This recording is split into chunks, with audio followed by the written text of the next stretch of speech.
Hope keeper channel میں خوش آمدید تمام بہن بھائیوں کو امید کے رکھوالے کی طرف سے السلام علیکم۔ امید ہے آپ لوگ خیر خیریت سے ہوں گے اور اللہ کے حفظ و امان میں ہوں گے۔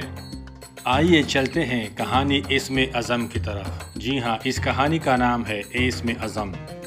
ایک دفعہ کا ذکر ہے، ایک بزرگ تھے جن کے بارے میں مشہور تھا کہ وہ اسم اعظم جانتے ہیں۔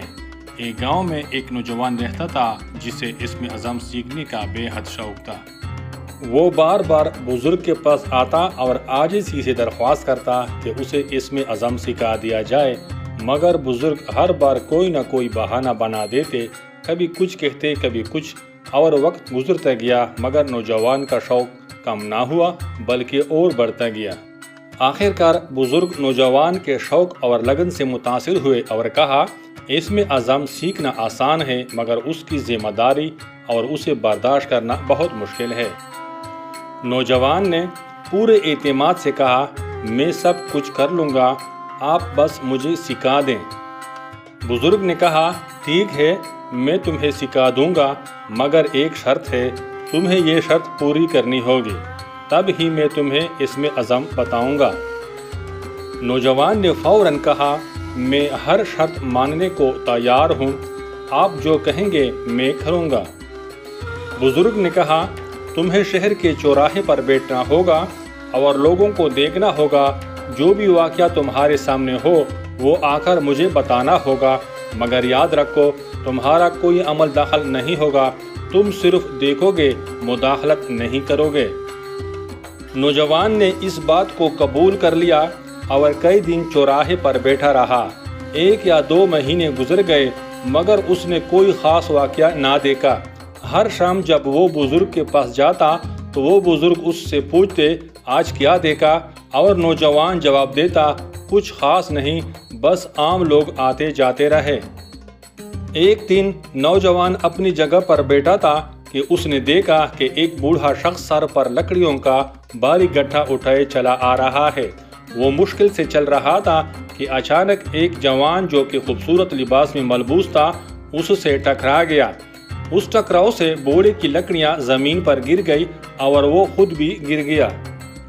جوان غصے میں آگ بگولا ہو گیا اور بوڑھے کے قریب جا کر اس کا گریبان پکڑ لیا۔ وہ اسے جھنجھوڑنے لگا اور 2-3 تھپڑ بھی مارے، مگر بوڑھا شخص خاموشی سے سب برداشت کرتا رہا۔ پھر وہ زمین سے اٹھا، اپنی کپڑے جھاڑے، لکڑیاں دوبارہ سر پر رکھیں اور اپنے راستے پر چل دیا۔ جب شام ہوئی تو نوجوان واپس بزرگ کے پاس گیا اور سارا واقعہ سنایا۔ بزرگ نے سن کر پوچھا، اگر تمہارے پاس اسم اعظم ہوتا تو تم کیا کرتے؟ نوجوان نے جذباتی انداز میں کہا، میں اس جوان کو آگ لگا دیتا تاکہ وہ دوبارہ کسی کے ساتھ ایسی بدتمیزی نہ کر سکے۔ یہ سن کر بزرگ مسکرائے اور کہا، اسی لیے ہم تمہیں اسم اعظم نہیں سکھاتے، تم نے جو بوڑھا شخص دیکھا وہ میرا استاد ہے اور میں نے اسم اعظم اسی سے سیکھا ہے۔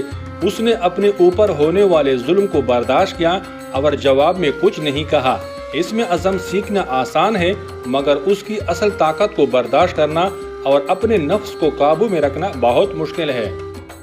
نوجوان شرمندہ ہو کر سر جھکا لیتا ہے اور اسے احساس ہوتا ہے کہ اسم اعظم کی حقیقت اپنے جذبات اور نفس کو قابو میں رکھنا ہے، نہ کہ دنیا کو قابو میں کرنا۔ نوجوان نے سر جھکائے ہوئے بزرگ سے کہا، اب میں سمجھ گیا ہوں کہ اسم اعظم کا مطلب صرف دعاؤں کی طاقت یا دنیاوی فتح نہیں، بلکہ اپنے اندر کی طاقت اور برداشت کو مضبوط کرنا ہے۔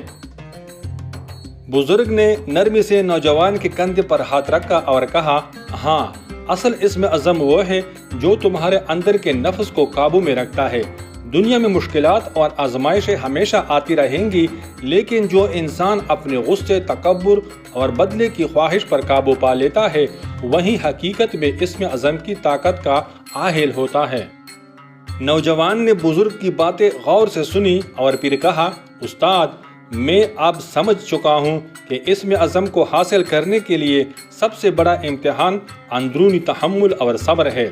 میں اب اس راستے پر چلنے کے لیے تیار ہوں، چاہے یہ راستہ کتنا بھی مشکل ہو۔